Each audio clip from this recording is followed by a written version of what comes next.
Hey everyone, सबसे पहले sorry क्योंकि हमने अपने चैनल की सबसे मेन सीरीज को काफी लंबे टाइम से एक्सप्लेन करना बंद कर दिया है। शायद इसी वजह से हमारी वीडियोस की रीच भी काफी ज्यादा डाउन हो गई है, पर अब ऐसा नहीं होगा। आज से हम इसके सभी एपिसोड्स को कम्प्लीटली एक्सप्लेन करेंगे। आई होप आप सभी फिर से इस सीरीज को पहले के जैसा प्यार देंगे। तो चलिए एक्सप्लेनेशन स्टार्ट करते हैं। तो एपिसोड 16 की स्टार्टिंग में हम देखते हैं येफेंग नांगोंग ली से उस बंदे को छोड़ने के लिए कहता है। नांगोंग ली कहता है आखिर वो कौन है, सिर्फ कुछ न्यू टेक्निक्स को सीख लेने से क्या वो सोच रहा है कि वो इस नांगोंग ली को फाइट में डिफीट कर सकता है। ली येफेंग के पास आकर कहता है येफेंग के पास कौन सा ऐसा ट्रेजर है जिसके ऑरा से उसकी स्वान डिस्क इतना ज्यादा ग्लो कर रही है, जल्दी से वो ट्रेजर मुझे दे दो। येफेंग थोड़ा सा स्माइल करता है और अपने हाथ में एनर्जी को गैदर कर ली को एक पंच मारता है। ली को इससे काफी ज्यादा गुस्सा आ गया था और येफेंग से कहता है येफेंग इसके लिए जरूर रिग्रेट करेगा। ली येफेंग पर अटैक करने के लिए जाता है पर येफेंग उल्टा एक स्लैब ली के फेस पर जड़ देता है। ली कह रहा था येफेंग ने उसे स्लैब कैसे मारा, आज तक उसके फादर ने भी कभी उस पर हाथ नहीं उठाया है। येफेंग कहता है क्योंकि ली एक घमंडी लड़का है और ली अभी इतना कमजोर है कि वो अभी इसका सामना नहीं कर सकता,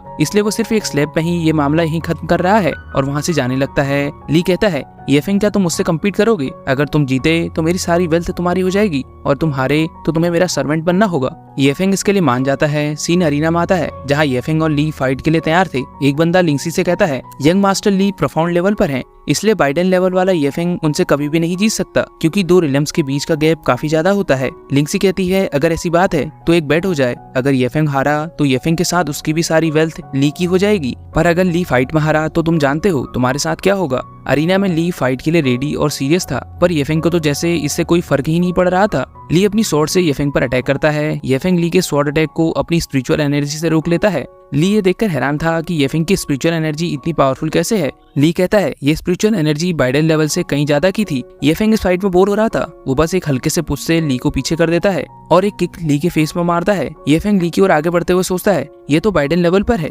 पर फिर भी ये एक प्रोफाउंड लेवल का ऑरा कैसे रिलीज कर पा रहा है। ली कहता है वो बस जरा सा केयरलेस हो गया था और नांगोंग फैमिली की third sword technique spring time सावर का यूज करता है। येफेंग ने इस अटैक को बस अपनी स्पिरिचुअल एनर्जी से शील्ड बनाकर डिफेंड कर लिया था। येफेंग ली पर phoenix tribulation light of the blood line punch से अटैक करता है। इस अटैक से ली की स्वॉर्ड टूट जाती है और वो नीचे गिर जाता है। ली कहता है ये कौन सी टेक्निक थी जिसने उसकी फैमिली टेक्निक को भी सप्रेस कर दिया। येफेंग कहता है मुझे तुम्हारी फैमिली टेक्निक कुछ खास नहीं लगी, ऐसा लगता है बस ये एक शो ऑफ करने वाली टेक्निक है। लिंक्सी उस बंदे से कहती है जल्दी से सभी ट्रेजर्स मुझे दे दो, मुझे बार बार कहने की जरूरत ना पड़े। इधर येफेंग कह रहा था तुम एक ग्रोइंग मैन हो पर फिर भी तुम एक वाटर टाइप स्वॉर्ड स्किल को सीख रहे हो और वैसे भी ये टेक्निक वुमेन्स के लिए डिजाइन की गई थी। ली कहता है तुमने मेरी फैमिली टेक्निक की इंसल्ट कैसे की और एक अटैक येफेंग पर करता है पर येफेंग उसके अटैक को डॉज कर ली को एक किक मारता है जिससे ली अपने घुटनों पर आ गया था। लिंक्सी ली का मजाक बनाते हुए कहती है ली को उससे माफी मांगने की जरूरत नहीं है और वैसे भी वो एक दूसरे को काफी लंबे टाइम से जानते हैं। ली को इससे गुस्सा आ रहा था पर येफेंग एक स्लैब मारकर ली को शांत करा देता है। ली खड़ा होकर कहता है येफेंग उसे बार बार मार रहा है, क्या वो नहीं जानता उसका फादर कौन है। येफेंग ली को दोबारा स्लैब मारते हुए कहता है वो किसी को मारते समय ये नहीं सोचता कि उसका फादर कौन है। ली के फ्रेंड आकर ली को संभालते हैं। येफेंग ली के ट्रेजर्स को ले लेता है और कहता है क्या सियानयांग सिटी की टॉप फैमिली के पास इतनी ही वेल्थ है, ये कैसा मजाक है। ली कहता है येफेंग याद रखना तुम जो आज मुझसे ले रहे हो मैं फ्यूचर में इसका डबल तुमसे वापस लूंगा। येफेंग कहता है कम से कम पहले वो तो दे जाओ जो अभी तुम्हारे पास है, तुम फ्यूचर में जो चाहे वो लेते रहना। इससे ली डर गया था कि येफेंग क्या करने वाला है। इधर येफेंग ली के सभी कपड़े रख लेता है और कहता है तुम्हारे कपड़ों का फैब्रिक काफी अच्छा है इसलिए मैं इन्हें ले रहा हूँ, पर तुम्हारे शूज काफी ज्यादा बदबू मार रहे हैं, इन्हें तुम वापस रख सकते हो।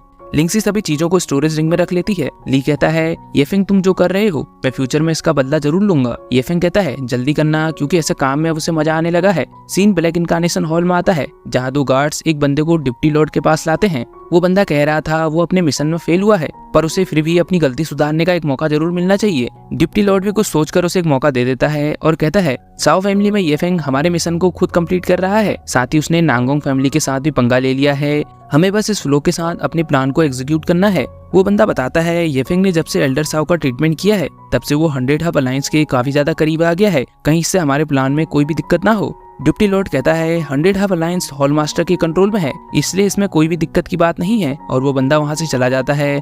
सीन येफेंग और लिंक्सी पर आता है जो अपने हाउस में आ गए थे। लिंक्सी कहती है येफेंग जल्दी से सभी ट्रेजर्स को बाहर निकालो जो हमने ली से फाइट में जीते हैं। येफेंग सभी ट्रेजर्स को स्टोरेज रिंग से बाहर निकालता है जिससे उसका पूरा रूम ट्रेजर से भर गया था। लिंक्सी काफी ज्यादा खुश थी और कहती है ये फाइट उनके लिए काफी ज्यादा बेनिफिशियल रही है येफेंग उस स्वान डिस्को को निकाल कर कहता है अब ली इतने प्रीशियस ट्रेजर को फ्यूचर में कभी भी पब्लिक के बीच में नहीं दिखाएगा। जरूर ली को स्वान डिस्क की वजह से काफी बड़ा नुकसान हुआ है। तभी एक गार्ड उन्हें हाउस के बाहर से बताता है ग्रेट एल्डर साओ उन्हें बुला रहे हैं, साथ ही फिजिशियन यू भी वहाँ मौजूद हैं। और इसी के साथ हमारा एपिसोड यहीं पर एंड हो जाता है। तो मिलता है नेक्स्ट वीडियो में।